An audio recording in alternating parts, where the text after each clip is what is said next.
राहु और केतु ये दो ग्रह ऐसे हैं जिनसे लोग अक्सर डरे रहते हैं। राहु और केतु के कारण ही काल सर्पदोष का भी निर्माण होता है। पुराणों के अनुसार पितृदोष या प्रारब्ध के कारण काल सर्पयोग बनता है। काल सर्पयोग भी मुख्यतः 12 प्रकार के माने गए हैं।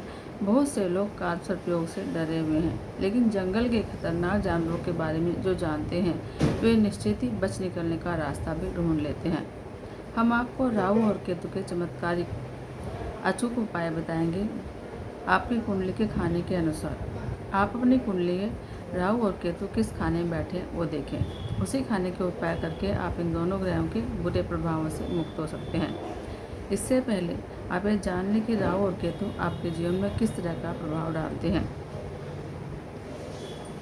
अब राहु का नकारात्मक प्रभाव क्या पड़ता है, जैसे काला जादू है, तंत्र है, टोना है आदि राहु ग्रह अपने प्रभाव से करवाता है। अचानक घटनाओं के घटने के योग राहु के कारण होते हैं। राहु हमारे उस ज्ञान का कारक है जो बुद्धि के बावजूद पैदा होता है, जैसे अचानक कोई घटना देखकर कोई आइडिया आ जाना या अचानक उत्तेजित हो जाना। सपने का कारक भी राहु है। भयभीत करने वाले सपने आना या तमक कर उठ जाना भी राहु के बुरे प्रभाव के लक्षण माने गए हैं। यदि अचानक शरीर अकड़ने लगे या दिमाग अनावश्यक तनाव से घिर जाए और चारों तरफ अशांति ही अशांति नजर आए और घबराहट जैसा होने लगे, तो इन सभी का कारण भी राहु है। वैराग्य भाव या मानसिक विषुप्तता यानी कि पागलपन भी राहु के कारण ही जन्म लेते हैं। बेकार के दुश्मन पैदा होना, बेईमान या धोखेबाज बन जाना, शराब पीना, अति संभोग करना या सिर में चोट लग जाना, यह सभी राहु के अशुभ होने की निशानी है। ऐसे व्यक्ति की तरक्की नहीं हो पाती। अब राहु के सकारात्मक प्रभाव है कि व्यक्ति दौलतमंद होगा, कल्पना शक्ति तेज होगी। राहु के अच्छा होने से व्यक्ति में श्रेष्ठ साहित्यकार, दार्शनिक, वैज्ञानिक या फिर रहस्यमय विद्याओं के गुण का विकास होता है। इसका दूसरा पक्ष यह है कि इसके अच्छा होने से राजयोग भी फल जाता है। आमतौर पर पुलिस या प्रशासन में इसके लोग ज़्यादा होते हैं। अब देखते हैं कि केतु के नकारात्मक प्रभाव क्या है। केतु के नकारात्मक प्रभाव यह कि संसार में दो तरह के केतु होते हैं। पहला जो घर की रखवाली होता है, कुत्ता या, और दूसरा चूहा जो घर को खोखला कर देता है। इस तरह के मित्र और से तुम्हारे रिश्तेदार भी होते हैं। घर में चूहों की तादाद ज़्यादा है तो समझो केतु का प्रभाव ज़्यादा है। केतु रात को नींद भी हराम कर देता है और धन का अनावश्यक अपव्यय करा देता है। पेशाब की बीमारी, जोड़ों का दर्द, संतान उत्पत्ति में रुकावट और घर में कलह का कारण भी केतु है। बच्चों से संबंधित परेशानी, बुरी हवा या अचानक धोखा होने का खतरा भी केतु के अशुभ होने से बनता है। अब केतु का सकारात्मक प्रभाव भी देख लेते हैं। केतु का शुभ होना यानी अच्छा पद मिलना, प्रतिष्ठा मिलना, संतान का सुख मिलना, यह मकान, दुकान या वाहन पर ध्वजा के समान है। शुभ केतु से व्यक्ति का रुतबा कायम होता है। अब राहु केतु के सामान्य उपाय देखते हैं। राहु का उपाय है कि राहु जो है ससुराल पक्ष का कारक है। ससुराल से बिगाड़ कर नहीं चलना चाहिए। सिर पर चोटी रखना, माथे पर चंदन का तिलक लगाना, भोजन कक्ष में ही भोजन करना राहु का उपाय है। घर में ठोस चांदी का हाथी रख सकते हैं। सरस्वती की आराधना करें, गुरु का उपाय करें। तो अब केतु का उपाय जानते हैं। अब संतान जो है हमारी केतु है, इसलिए संतान से अच्छे संबंध रखें। भगवान और गणेश की आराधना करें और 2 रंग वाले कुत्ते को रोटी खिलाएं और अपने कान छिदवा कर रखें और कुत्ता पालें। अब जानते हैं कि काल सर्पयोग का क्या उपाय है। श्राद्ध पक्ष में पितरों की तृप्ति के लिए कार्य करें। पितृदोष के निदान के लिए त्र्यंबकेश्वर में इसकी पूजा कराई जाती है।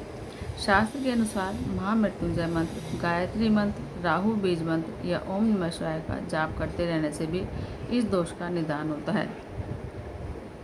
माथे पर चंदन लगाना भी माथे पर चंदन टीका लगाना भी इसका एक उपाय है। घर में कुछ किलो अनाज को किसी भारू वस्तु से दबाकर रखें। 11 नारियल बहते पानी में बहाएं और काले सफ़ेद कुत्ते, गाय और कौवे को रोटी खिलाते रहें। कान छिदवाएं और बड़े बुजुर्गों के पैर छुएं।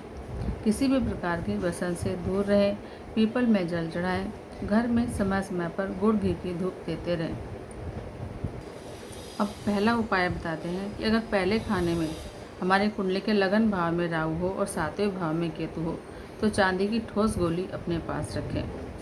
अब दूसरा उपाय है कि अगर दूसरे खाने में यानी आपके कुंडली के दूसरे भाव में राहु हो और आठवें में केतु हो तो 2 रंग या लाल या ज़्यादा रंगों वाला कंबल दान करें। तीसरा उपाय है, यदि आपकी कुंडली के तीसरे भाव में राहु है और 9वें भाव में केतु है तो सोना पहने, बाएं हाथ की कनिष्ठा में सोने का छल्ला पहने और चने की दाल बहते पानी में बहाएं। अब बताते हैं चौथा उपाय। यदि आपकी कुंडली में चौथे भाव में राहु है और 10वें भाव में केतु है तो चांदी की डिब्बी में शहद भरकर घर के बाहर जमीन में दबाएं। अब बताते हैं कि पांचवा उपाय। यदि आपकी कुंडली के 5वें भाव में राहु है और 11वें भाव में केतु है तो घर में चांदी का ठोस हाथी रखें। अब बताते हैं आपको छठा उपाय। यदि आपकी कुंडली के 6ठे भाव में राहु है और 12वें भाव में केतु है तो बहन की सेवा करना, ताजे फूलों को अपने पास रखना और कुत्ता पालना। अब बताते हैं सातवां उपाय। यदि आपकी कुंडली के 7वें भाव में राहु और पहले भाव में केतु है तो लोहे की गोली को लाल रंग से अपने पास रखना, चांदी की डिब्बी में बहते पानी का जल भरकर उसमें चांदी का एक सिक्का यानी चौकोर टुकड़ा डालकर और डिब्बी को बंद करके घर में रखने की सलाह दी जाती है। ध्यान रखते रहें कि डिब्बी का जल सूखे नहीं। अब बताते हैं आठवां उपाय। यदि आपकी कुंडली के 8वें भाव में राहु है और दूसरे भाव में केतु है तो 800 ग्राम सिक्के के 8 टुकड़े करके 8 भाग करके एक साथ बहते पानी में प्रवाहित करें तो अच्छा होगा। अब बताते हैं उपाय नंबर 9। यदि आपकी कुंडली के 9वें भाव में राहु है और तीसरे भाव में केतु है तो चने की दाल पानी में प्रवाहित करें, चांदी की ईंट बनवाकर घर में रखें। अब बताते हैं आपको 10वां उपाय। यदि आपकी कुंडली के 10वें भाव में राहु और चौथे भाव में केतु हो तो पीतल के बर्तन में बहती नदी या नहर का पानी भरकर घर में रखना चाहिए, उस पर चांदी का ढक्कन हो तो अति उत्तम है। अब बताते हैं उपाय नंबर 11। यदि आपकी कुंडली के 11वें भाव में राहु और 5वें भाव में केतु है तो 400 ग्राम सिक्के के 10 टुकड़े कर एक साथ बहते जल में प्रवाहित कर दें। इसके अलावा 43 यानी 43 दिनों तक गाजर या मूली लेकर सोते में सिराने पर रखकर सुबह मंदिर में दान कर दें। अब बताते हैं 12वां उपाय। यदि आपकी कुंडली में 12वें भाव में राहु और 6ठे भाव में केतु है तो लाल रंग की बोरी के आकार की थैली बनाकर उसमें सौंफ या खांड भरकर सोने वाले कमरे में रखें।